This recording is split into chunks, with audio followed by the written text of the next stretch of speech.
payment, a maximum of $841, was issued on September 1st. The second payment, also for up to $841, will be sent out at the end of the month. However, the $1,600 maximum total for September is only for single recipients.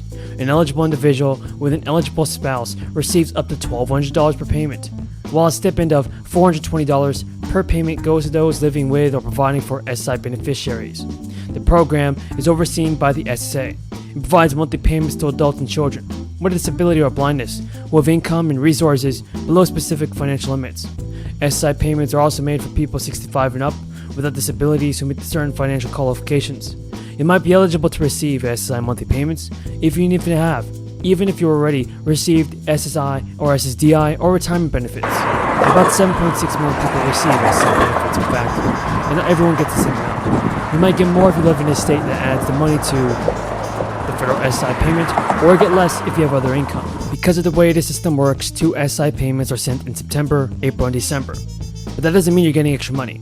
It's to make up to 3 months that have no payments sent out in January, May, and October. There is a new deposit date for inflation checks. Here's the listen up. Listen up, everybody. It's about to get really important. Millions of eligible households who qualify for the SNAP will continue to get an important financial boost amidst an inflation crisis that has dealt the United States a hard blow. The amount each family could receive mainly depends on their income as well as certain expenses. Several states have officially announced they will offer additional SNAP benefits to eligible families. The assistance is intended to help households struggling to make ends meet as a result of joblessness or decreased hours following the crisis. Last year, Congress and the USDA decided to temporarily modify SNAP eligibility. Under the new rules, each household must meet certain requirements and also asset requirements in order to qualify. The household income should be at or below 130% of the federal poverty level, which has been at $1,800 a month in 2022. For example, this means that the federal poverty line for a 3-person family is $2,400 a month. Meanwhile, a household without an elderly or disabled member must have assets of $2,500 or less. The Pennsylvania SNAP program has been benefiting families in the U.S. states since it came into effect. The good news is that the recipients are going to continue to get extra monthly checks throughout October 2022.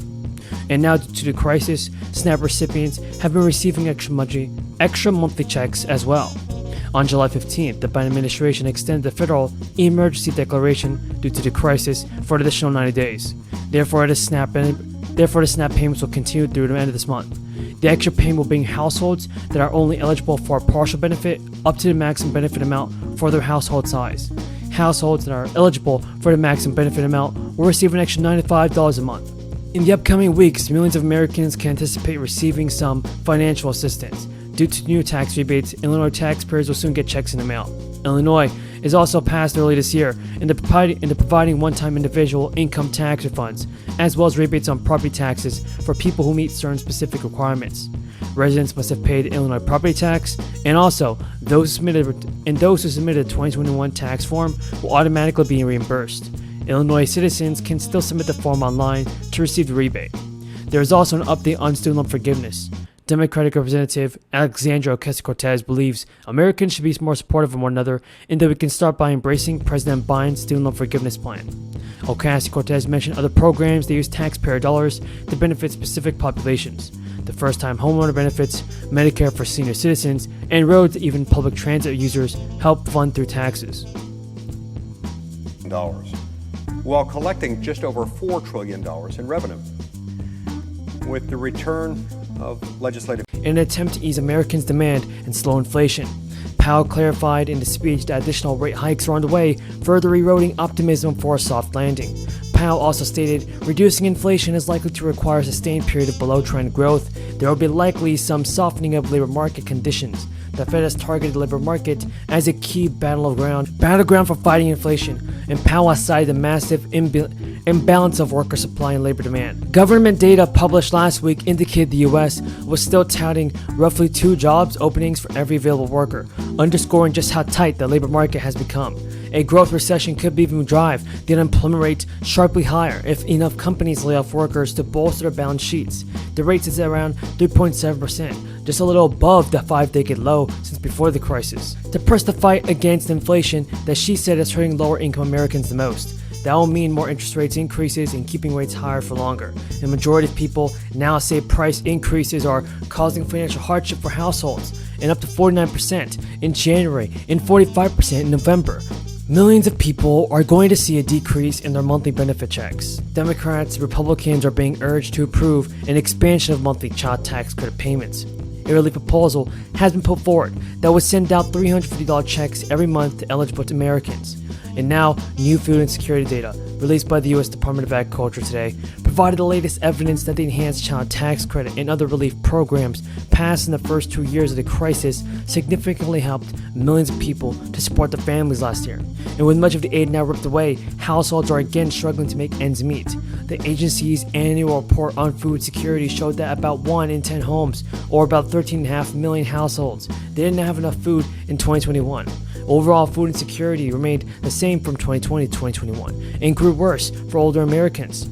The report says that the prevalence of food insecurity declined from 2020 to 2021 for a few population subgroups, including households with children under age 18 and with children under age 6. Last year, 6.2% of households with children were unable to provide adequate and nutritious food for their children. Exhausted and want the government out of their lives, out of our personal lives. And Justice Thomas's opinion about nullifying marriages, about getting rid of birth control, is an extreme overreach.